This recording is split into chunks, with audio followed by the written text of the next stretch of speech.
Kami ucapkan selamat datang kepada Menteri Agama Republik Indonesia, Bapak Profesor Nasaruddin Umar. Kita berikan tepuk tangan yang paling meriah kepada Menteri Agama Republik Indonesia.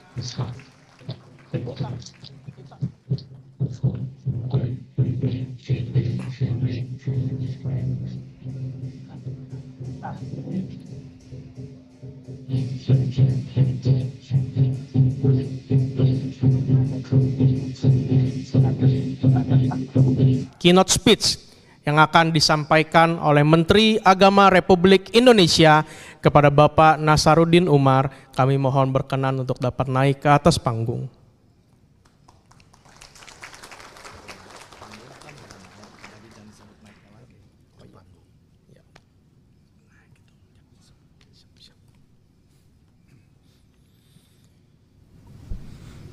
Bismillahirrahmanirrahim. Assalamualaikum warahmatullahi wabarakatuh. Selamat siang, salam sejahtera untuk kita semuanya. Namo Buddhaya, Salam, Om Swastiastu, salam kebajikan. Pertama-tama saya berterima kasih kepada panitia karena di tempat ini saya dipertemukan dengan sahabat-sahabat lama saya ya. Sudah lama tak jumpa, akhirnya ketemu di sini. Ya, tentu yang sama-sama kita hormati Pak Dirjen Bimas Buddha, Bapak Supriyadi.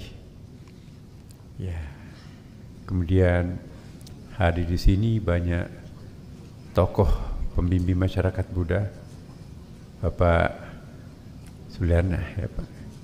Kemudian juga Ketua Umum Keluarga Cendekiawan Buddhis Indonesia KLBI, Yang Mulia Bhikkhu Dhamma Buddha Thera, dan juga Bante Victor, Wakil Ketua Umum KCBI, Bapak atau Adinda Karuna Murdaya. Ya, salam sama Bapak dan Ibu, sahabat saya. Kemudian Ketua Panitia Ibu Karen, Katrina, dan para bhikkhu yang hadir di sini, sahabat saya, Romo Arun. Dan tentu di sini juga kami disertai dengan staf khusus dan kelompok ahli Kementerian Agama Republik Indonesia. Bapak Ibu sekalian, rumah ibadah termasuk candi itu bukan sekedar tempat biasa untuk melakukan ibadah, tapi diyakini bahwa simpul-simpul tempat berdirinya rumah ibadah itu ada power, ada kekuatan yang sangat secret. Ya. Bukan saja dalam agama Buddha, tetapi di mana-mana rumah ibadah itu menjadi pusat kekuatan spiritual. Jadi setiap bentangan-bentangan bumi itu ada kekuatan-kekuatan supernatural yang di tempat itu memang ada situs yang sangat powerful secara spiritual, sehingga kalau kita berdoa di tempat itu memang Tuhan terasa sangat dekat. Sama juga di Ka'bah di Mekah, sama juga di Istiqlal, sama juga di masjid, sama juga di gereja. Jadi rumah ibadah itu bukan sekedar tempat tapi di tempat itu ada situs yang merupakan kekuatan spiritual. Karena kalau tempat itu dipakai berkontemplasi, otomatis energi spiritual itu akan menguat. Bayangkan Borobudur sudah berapa lama dipakai untuk melakukan kebaktian di situ, otomatis di situ ada pergerakan, ada akumulasi supernatural di tempat itu yang sehingga kalau kita datang di tempat itu memang suasana kebatinannya sangat lain. Jadi bukan karena bangunannya yang sakral, tapi tempatnya itu pun juga sakral. Nah, inilah hebatnya masyarakat terdahulu kita. Sebutlah masyarakat tradisional primitif itu.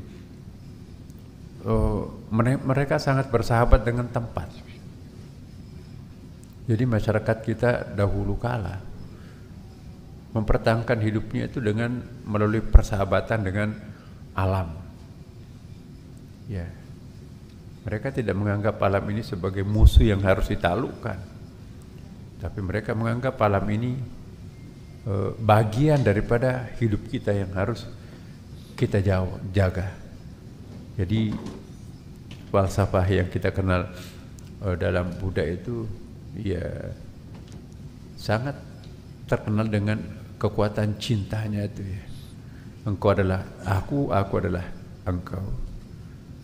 Nah, aku adalah engkau, aku adalah bukan hanya orang, tapi tumbuh-tumbuhan pun juga. Oleh tradisional masyarakat primitif kita dulu itu, tumbuh-tumbuhan itu nggak ada bedanya dengan orang.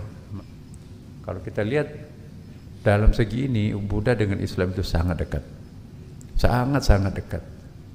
Maka itu saya banyak meminjam literatur Buddha untuk memahami filosofi mahabbah atau cinta itu.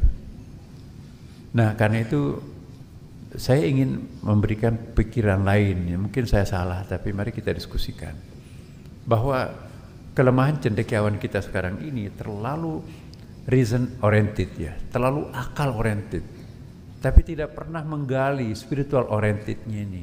Padahal spiritual question ini jauh lebih dahsyat daripada intellectual question. Ya. Bayangkan orang tua kita dulu itu mau melaut, ya cukup cemplungkan kakinya di laut dalam tempo 3 menit, 4 menit, jangan melaut. Di situ ada perubahan cuaca, gelombangnya akan lebih dari 3 meter, bahaya kalau melaut. Ya. Nah, sekarang semuanya harus serba canggih gitu ya. Sudah perakiraan lagi. Hari ini nggak ada hujan, tapi banjir. Jadi kita dibohongi, dikerjain oleh alam. Dulu Bapak Ibu sekalian, alam yang membuka dirinya untuk kita. Tanpa harus ada laboratorium, ini loh aku. Tapi sekarang ini, kita dikerjain alam. Tidak ada hujan hari ini kok, ternyata banjir.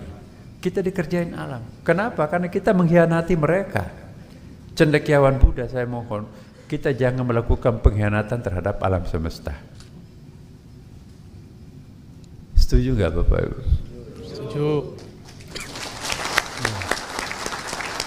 Mari kita mencoba melakukan evaluasi cara berpikir kita. Jangan terlalu barat oriented yang seolah-olah harus by reason. Enggak. Akal itu ada batasnya. Tapi batin itu unlimited tanpa batas. Dan selamat kepada para pengurus dan salam saya kepada Pak Menteri, sahabat saya ya. Dan saya mungkin harus lanjut ke rapat koordinasi Menko. Saya minta duluan karena sebetulnya jam 2 tetapi terlambat sedikit. Mungkin ya saya nanti akan beralasan bahwa saya melayani umat kita di sini.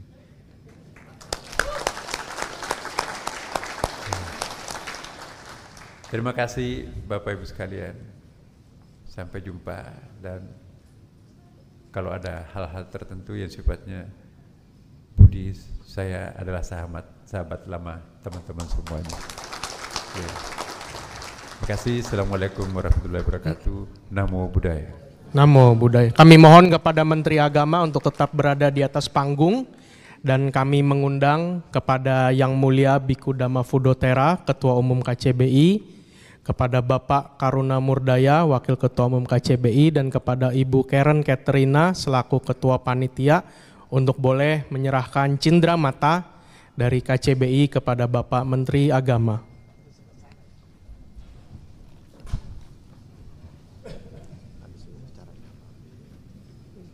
Ntar paling sambutan-sambutan para rektor sambil nunggu Menbud. Iya. Dipersilahkan kepada tim dokumentasi untuk dapat mengambil gambar.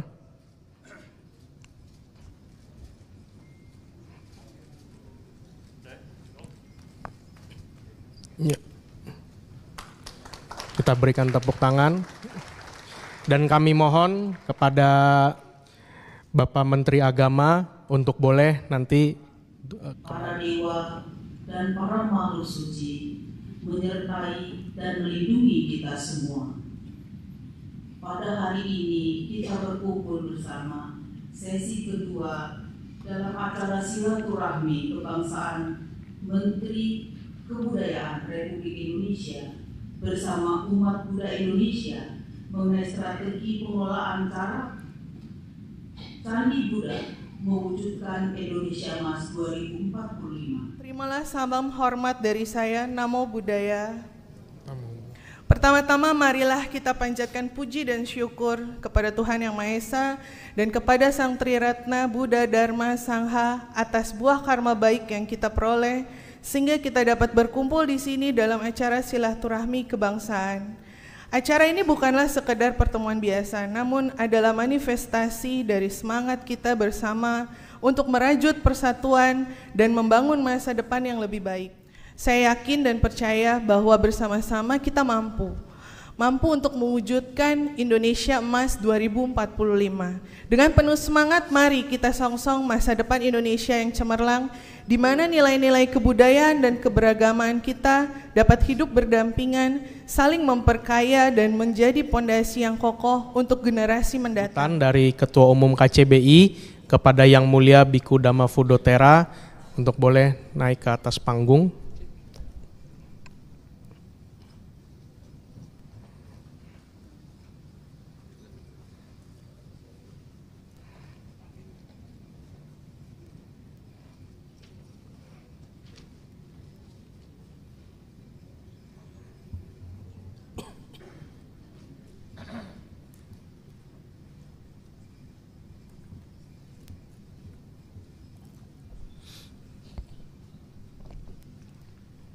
Sangha yang saya muliakan, yang kami hormati Bapak Menteri Kebudayaan Republik Indonesia, Bapak Dr. Haji Fadlizon, yang saya hormati Direktur Jenderal Bimbingan Masyarakat Buddha Kementerian Agama Republik Indonesia, Bapak Supriyadi, yang saya hormati para anggota DPRD yang hadir di sini, yang saya hormati jajaran dari keluarga cendekiawan Buddhis Indonesia, Pak Karuna Murdaya, Prof. Lila, dan segenap pengurus yang hadir. Yang saya banggakan, Ketua Panitia Ibu Karen Katerina beserta Ketua Harian kita Bapak Erik Fernando. Pada hari acara kali ini Bante juga dapat surprise Bapak Ibu ya. Jadi tidak, persiapan sangat cepat dan ya akhirnya kita bisa melaksanakan ini berkat jeripaya dari Ketua Panitia dan Erik. Mari kita sama-sama beri aplaus. Yang saya hormati pimpinan Majelis Organisasi Lembaga Keagamaan Buddha yang hadir, dan juga kepada pimpinan lembaga Sekolah Tinggi Agama Buddha yang hadir di tempat ini.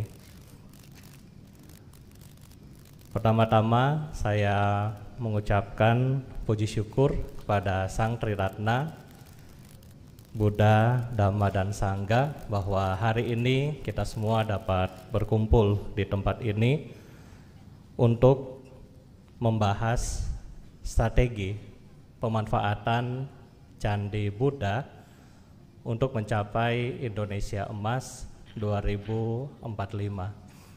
Berbicara dengan strategi, kita melihat bahwa secara geopolitik, Bapak Ibu, saat ini di luar negeri, khususnya India dan China, ini memiliki ya kita bilang konflik ya. Dan sampai hari ini turis visa untuk masyarakat Cina itu tidak diterbitkan oleh India. Oleh karena itu, ini adalah satu momentum kita bagaimana memanfaatkan strategi untuk mendapatkan meningkatkan spiritual religi yang ada di Indonesia, khususnya di candi-candi Buddha seperti di Borobudur dan Muara Jambi. Dengan adanya pemanfaatan candi-candi Buddha, Bante yakin kita bisa mendapatkan begitu banyak devisa yang masuk. Sebagai contoh, Bante sendiri, kita ada wihara di Bodh Gaya di India, dan di India candinya lebih kecil dari Borobudur. Itu bisa menghasilkan lebih dari 100 triliun per tahun. Bayangkan kalau 100 triliun per tahun, 1% untuk masyarakat Magelang, ya kan, itu sudah sangat luar biasa. Ya, apalagi kalau dibagi dua, masyarakat Magelang dan Jambi. Bante rasa Jambi itu akan menjadi tempat yang luar biasa. Nah, kemudian Bapak Ibu, masyarakat Buddhis di Asia Tenggara itu kami ada sekitar 40%. Oleh karena itu, ketika pemanfaatan Candi Borobudur maupun Muara Jambi dapat dimaksimalkan, kami yakin ini akan menjadi impact yang sangat besar, bukan hanya untuk Borobudur itu sendiri, masyarakat yang ada, maupun untuk semua elemen bangsa. Oleh karena itu, Bante mengajak para pimpinan-pimpinan majelis, mari bergandeng tangan bersama dengan Kementerian Agama dan Kementerian Kebudayaan untuk mewujudkan strategi pemanfaatan candi Buddhis di Indonesia. Ini yang bisa Bante sampaikan pada hari ini. Terima kasih dan semoga semua makhluk hidup berbahagia. Sadu, sadu, sadu. Terima kasih kepada Ketua Umum KCBI Yang Mulia Biku Dhamma Fudotera. Selanjutnya kita menuju kepada puncak acara kita pada siang hari ini. Kita akan mendengarkan keynote speech dari Menteri Kebudayaan Republik Indonesia.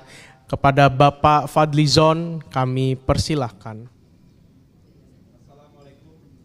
Assalamualaikum warahmatullahi wabarakatuh. Namo Buddhaya.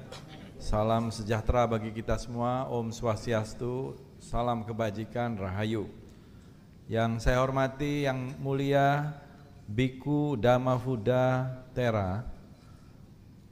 Yang saya hormati Bapak Dirjen Agama Buddha, Kementerian Agama,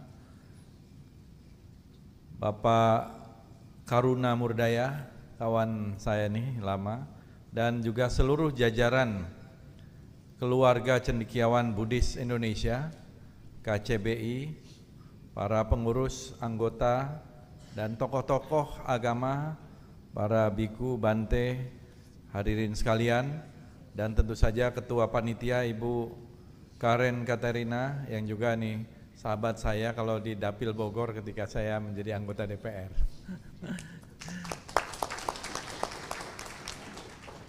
Bapak-bapak, ibu-ibu, hadirin sekalian, terima kasih. Saya merasa berbahagia bisa diundang ke acara silaturahmi kebangsaan dengan tema yang saya kira sangat sesuai dengan apa yang baru saja diberikan tugas kepada saya sebagai Menteri Kebudayaan, yaitu bagaimana pelibatan masyarakat dalam pengelolaan candi Buddha di Indonesia, termasuk Borobudur terutama, ditinjau dari perspektif kebudayaan. Dan saya kira ini adalah salah satu tugas yang memang harus dilaksanakan oleh Kementerian Kebudayaan. Kementerian Kebudayaan ini baru berdiri ya kurang lebih 2 minggu, merupakan komitmen dari pemerintah Bapak Prabowo Subianto untuk memajukan kebudayaan Indonesia sesuai dengan amanat Undang-Undang Dasar 1945, juga amanat dari Undang-Undang Nomor 5 tentang Kemajuan Kebudayaan. Dalam Undang-Undang Dasar Negara Republik Indonesia tahun 1945, saya ingin quote ya, untuk mengingatkan kita semua. Negara memajukan kebudayaan nasional Indonesia di tengah peradaban dunia dengan menjamin kebebasan masyarakat dalam memelihara dan mengembangkan nilai-nilai budayanya. Jadi ini adalah amanat dari Undang-Undang Dasar 1945. Jadi bapak-bapak, ibu-ibu hadirin sekalian, kita memang satu negara yang sangat kaya dengan budaya, dengan perjalanan peradaban kita yang berlapis-lapis dari waktu ke waktu, termasuk salah satu ikon nasional budaya kita adalah Candi Borobudur yang sudah menjadi World Heritage atau menjadi warisan budaya dunia oleh UNESCO. Bahkan karena sudah dijadikan World Heritage, UNESCO dan juga dunia ingin tahu apa yang kita lakukan di dalam memelihara, melestarikan dari material culture kita, warisan peradaban kita seperti Candi Borobudur.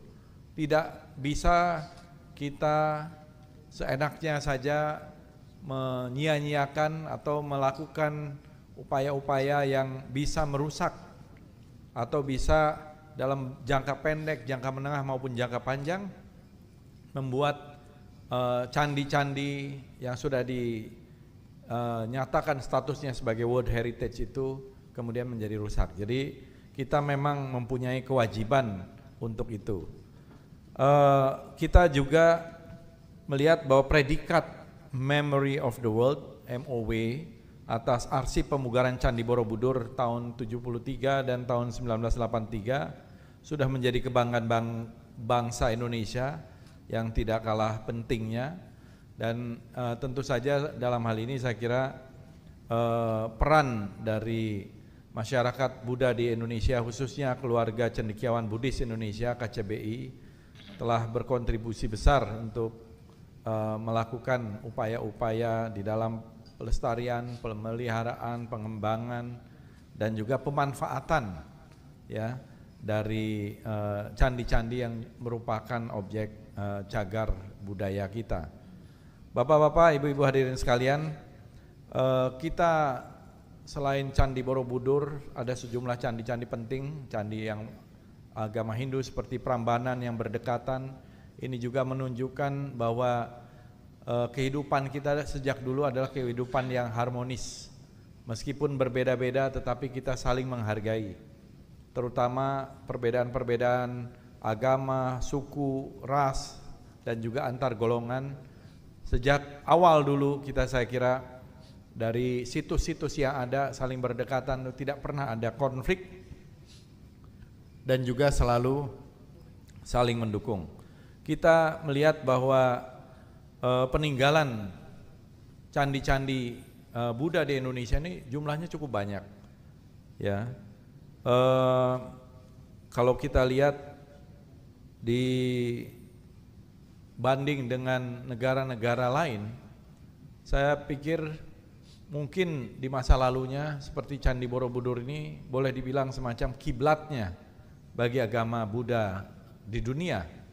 Selain juga Candi Muara Jambi yang mempunyai peran yang sangat besar. Dan dua-duanya ini termasuk yang berada di wilayah kerja dari Kementerian Kebudayaan. Jadi tentu kita akan bekerja sama dengan KCBI dan juga budayawan-budayawan dari KCBI untuk terus memelihara, melestarikan dan memanfaatkan, mengembangkan dari situs-situs ini. Di Candi Muara Jambi, Kementerian Kebudayaan ini menaruh perhatian khusus karena sedang ada satu proses renovasi besar-besaran dan juga masih di tengah proses itu kita juga menyelenggarakan sejumlah kegiatan. Kita ingin melakukan preservasi terhadap Candi Muara Jambi dan juga candi-candi yang lain yang berada di Indonesia. Kita lihat bahwa keberadaan candi-candi ini tentu merupakan satu bentuk dan bukti bahwa peradaban Indonesia, peradaban Nusantara ini sangatlah kokoh. Kita tidak menemukan misalnya keberadaan candi-candi yang seperti Borobudur ini di tempat-tempat lain dalam ukuran, size, cerita, dan juga formasi yang membandinginya gitu ya. Saya beberapa kali misalnya ke Angkor Wat ya, 2 kali ke Angkor Wat di Siem Reap di Kamboja, dan juga candi-candi di Kamboja dan juga di Thailand tentu saja, dan di beberapa tempat yang lain. Ketika saya datang ke Angkor Wat, dijelaskan oleh tour guide-nya, diceritakan oleh tour guide itu bahwa yang membangun Angkor Wat ini adalah Jayawarman II yang belajar dari Jawa ya pada abad-abad itu. Saya kira belajarnya tentu mungkin dari Borobudur, kira-kira begitu ya. Jadi memang disebutkan kalau kita datang ke Angkor Wat, tour guide-nya pasti bercerita bahwa Jayawarman II itu belajar ke Jawa. Jadi di Jawa itu saya kira pada masa Sailendra dan masa-masa itu menjadi pusat budaya, pusat pendidikan di Asia Tenggara dan juga di wilayah-wilayah di Asia yang lain. Jadi kita berharap dengan Kementerian Kebudayaan ini kita bekerja sama dengan semua stakeholder, karena tidak mungkin pemerintah akan sendiri ataupun komunitas dan juga masyarakat akan sendiri. Ini harus merupakan kerjasama dari semua stakeholder untuk mempunyai kesadaran budaya. Preservasi terhadap candi ini memang tidak mudah, apalagi yang sudah berusia ratusan tahun, lebih dari 1000 tahun. Kita memerlukan satu terus-menerus upaya untuk pemeliharaannya, apalagi status seperti Candi Borobudur itu sudah menjadi sekali lagi World Heritage. Kita juga kalau tidak mengindahkan pemeliharaan atau misalnya ada pelanggaran terhadap apa yang menjadi barrier di dalam pelestarian itu, kita bisa ditegur. Bahkan kita bisa masuk di dalam endanger list. Nah, kalau masuk menjadi endanger list ini akan ribut sedunia, karena ini sudah menjadi World Heritage. Nah, beberapa waktu lalu juga sudah ada yang mengirimkan surat kepada kementerian, waktu itu masih Kementerian Pendidikan dan Kebudayaan, kemudian saya baca juga suratnya. Kita akan mempersilahkan juga dari UNESCO untuk meninjau, untuk melihat bagaimana kondisi Borobudur, ya tentu dengan harapan juga kita tetap masuk di dalam situs atau World Heritage yang terpelihara dengan baik. Sekali lagi saya ucapkan terima kasih atas silaturahmi kebangsaan ini. Mudah-mudahan bapak-bapak, ibu-ibu, semua tokoh-tokoh agama Buddha dan terutama juga dari KCBI bisa terus bekerja untuk memajukan budaya kita. Terima kasih. Namo Buddhaya. Namo Buddhaya.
Tokoh cendekiawan dan tokoh-tokoh agama Buddha, terutama dalam bagaimana strategi dan peran serta masyarakat di dalam pemeliharaan candi-candi Buddha yang ada di Indonesia. Sebagai Menteri Kebudayaan, tentu ini bagian dari tugas kami juga, bekerja sama dengan masyarakat ya untuk melestarikan, ya, memelihara, mengembangkan, bahkan memanfaatkan dalam konteks pemajuan kebudayaan. Dan kita tahu bahwa situs-situs candi-candi Buddha di Indonesia ini luar biasa banyaknya. Tentu yang paling monumental adalah Candi Borobudur, Candi Muara Jambi yang sekarang ini sedang dalam proses renovasi, didukung sepenuhnya juga oleh Kementerian Kebudayaan, dan juga situs-situs lain yang berada di bawah BLU dari Museum dan Cagar Budaya, antara lain juga situs Batu Jaya dan lain-lain yang ada di Kerawang. Kita berharap ada kerjasama antara Kementerian Kebudayaan ini dengan masyarakat. Dalam hal ini misalnya dalam persoalan pemeliharaan, pelestarian, pengembangan, dan juga pembinaan atau pemanfaatan terhadap situs-situs candi Buddha, tentu dengan masyarakat Buddha di Indonesia, dengan komunitas-komunitas seperti juga dengan organisasi cendekiawan Buddhis Indonesia.